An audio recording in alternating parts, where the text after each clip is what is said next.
Hey friends, welcome to Mixology Phrenology.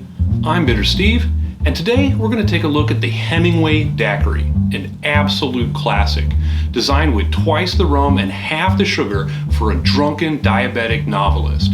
Let's figure out how to make one of my favorite cocktails, and stick around after for a cool daiquiri experiment.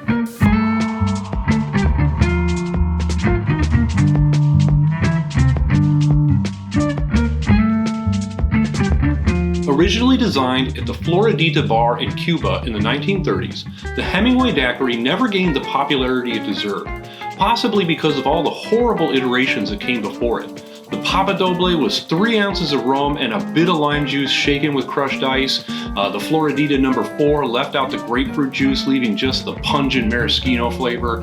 In fact, the earliest reference to grapefruit, most likely a pomelo, came from a 1964 Cuban travel guide.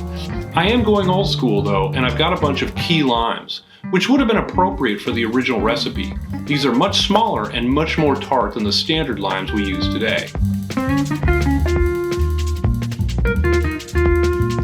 I'm going to make 2 versions with the same specs. One will use a white rum, just like the original, and the other will have a funky Jamaican rum, just to spice things up a little bit.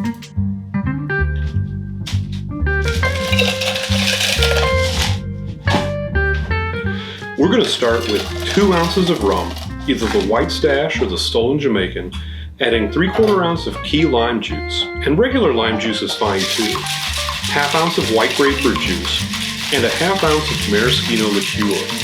If this ends up too tart, add 1/4 ounce or more of simple syrup.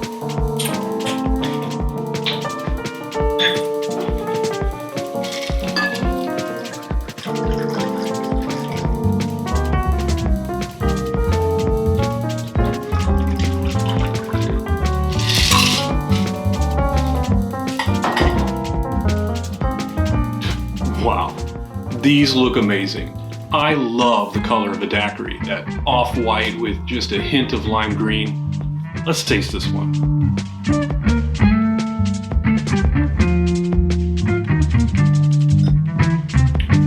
That tastes exactly as it should. Balance between the sweet and the tart, with the rum and maraschino fighting for dominance. Just amazing.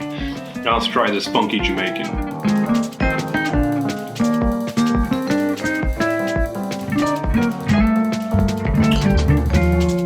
That's just incredible. Obviously the rum is the dominant flavor, but it's well supported by all the others. I could drink 16 of these in one sitting, I'm sure. Now, let's get to the experiment. I heard a rumor that clarifying funky Jamaican rum produces some interesting results, allowing for flavors to come through that you wouldn't normally experience. So, in protein clarification, phenolic compounds are stripped out, like the normal flavor you get from rum, but that funky hogo from Jamaican rum comes from a high ester count, which isn't stripped out. This allows for more of that funk to come through, while the more standard rum flavors are subdued.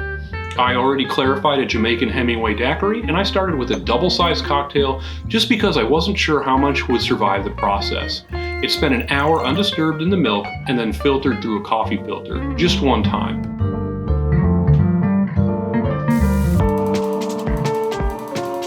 I'll treat this like a punch and serve it over a single large ice cube.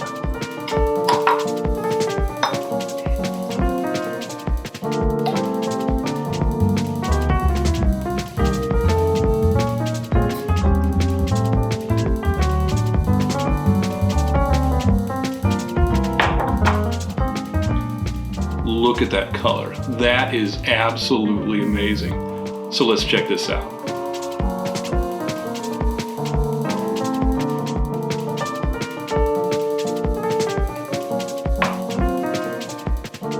My God, it's full of flavor. That's absolutely insane. This is mad scientist level funk. If you try this experiment at home, just be careful. Your taste buds may not be able to handle it. Like and subscribe if you haven't already, and I'll see you for the next video.